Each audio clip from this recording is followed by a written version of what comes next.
Hello, I'm back again so soon, I know. But got a book out today. So I thought I would talk about some of the things I write about. This is my third book. I have two previous ones published by Gods and Radicals. They are Reclaiming Ourselves and Reclaiming Food. And this one is the latest one published by Llewellyn. Um, this one is purely witchcraft. My Reclaiming Ourselves and Reclaiming Food, they do touch on witchcraft, and for me, everything comes back to witchcraft because I'm a fucking nerd. So everything comes back to that. And for Reclaiming Ourselves, the emphasis was very much on actually giving us back some sense of power, in that we are powerful, we can reclaim ourselves. And what I talk about in reclaiming is about how we can live a little bit more freely. So the Reclaiming Ourselves books by Gods and Radicals Press, which you can find on the website, it really goes into detail and it breaks the reclaiming process down. So we look at reclaiming food and we talk about food security, because I'm a working class girl living in the middle of England. Granddad was a miner, my other grandparents were immigrants. And so reclaiming ourselves is something that's been really so important to us, because often it's those at the bottom who have the least power. And so the book really deals with some of those issues that affect us most severely, one of which is food security. And it's something that I'm massively passionate about, because if you can't afford to eat, if you are constantly worrying about where the next meal is coming from, then it really is, it's such a barrier to the rest of your life, because it's such an important thing. It's one of our most basic needs, you know. And so if you're always worrying about how you can fulfill that need, then it takes away so much energy and it really sucks the joy out of your life, because it's a constant stress and a constant worry. So we talk a little bit about food security, we talk about reclaiming the body, we talk about reclaiming our connection to the land. And of course, all of these kind of link together. So many of you will already know that I enjoy foraging. And for me, foraging is practical, but it's also spiritual, because we come to understand ourselves through our connection to the land. And we also then begin to see how the land supports us in terms of the food that we eat. I think it's very easy for us in our lovely houses all lit up at this time of year to kind of forget about, actually we still massively rely on the land and on nature for our own survival. And so I talk about all of those things. We talk about reclaiming them, and what that means is that it allows us to live a little bit more freely. And I really wanted it to be a real practical book, in that there's plenty of philosophies and different books you can read on the theory of all of these things. But from my own perspective as a working class woman who has a family and who has to work full time, actually what I found was, it's all well and good listening to the theory, but how can we translate that into our real life so it makes an actual difference, so we feel empowered within ourselves? Because one of the things, we don't want charity. Poor people don't want charity. They want to be able to do these things for themselves.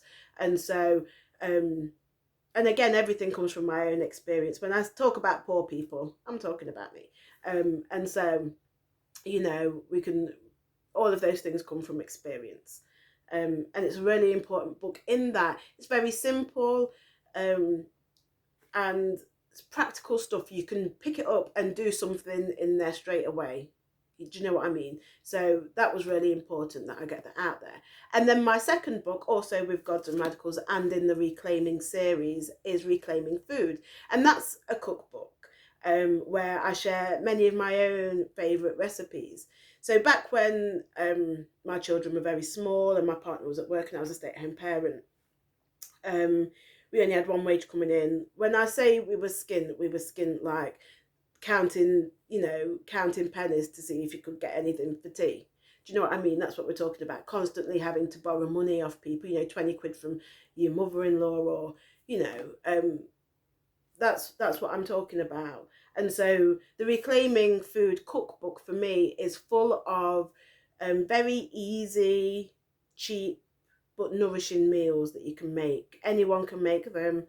You don't need any culinary skills.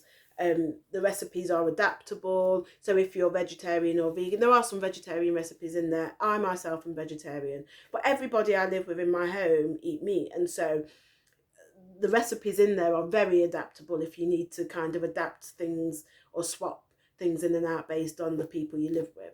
And for me, it was really important that I do the cookbook for those reasons, you know. And then this one is kind of a bit of a switch away from that. In a way, it's my first purely witchcraft book. So it's purely on witchcraft, and it focuses on how to kind of make every day more magical. And I know that sounds cheesy as fuck, but actually one of the biggest things that we talk about when we start talking about practice, a witchcraft practice, you know, with the emphasis on the practice, what I hear a lot of is that people just don't have time. And we're so busy all the time. You've got work, you've got families, you've got all of those commitments that we have to do before we even think about ourselves. And so by the time we've done all of that, oftentimes we're too tired to kind of do a full-blown ritual. So my aim with this book was that you could dip in and out. You can, you know, there's a section on the Sabbats. So if you wanted to do something, and you know, with the wheel of the year for me and the markers, I don't tend to see those individual days as the be all and end all. They are markers of the season, and so then you might want to do something in the run up to that, or you might want to make your life more magical around that. But then there are other areas as well in there. So there's healing, there's tarot, there's lots of stuff, all of it aimed at actually making witchcraft and magic more accessible to us who want to practice it. Because time is precious, you know. It's the one thing that we just can't get more of, no matter how much we might wish it sometimes. And so it was really important to me that actually we begin to make every day more magical, in that you can go to this book, you can take anything from it. And it's also important, I think, to say that with any kind of book, especially witchcraft books, I think it's important that you take them and you make them your own, the things that are in there. So for example, if you go there to my book and it asks you to, I don't know, collect something from the wild, it's very easy for me, who lives in a rural town, you know. A 5-minute walk I can get to the woods, a 5-minute walk I can get to the river. So there's lots of places where I can go and forage things from. But if, for example, you live in a city and things aren't as accessible to you, then there are always substitutions, because witchcraft is adaptable. Do you know what I mean? It has to be. That is the essence of witchcraft. There's nothing is static. You know, you make it your own. So if you pick up my book and you think, oh, I can't get this or I can't get that, then absolutely adapt it to what is around you, because that is what witches do best. We adapt.